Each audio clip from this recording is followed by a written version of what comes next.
Today we're going to read a book about nature. The title is Under the Sky.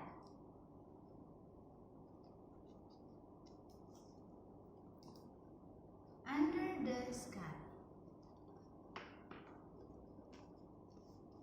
Under the sky, there is a tree. Under the tree, there is a flower. Under the flower, there is some grass. Under the grass, there is a rock. Under the rock, there is some soil.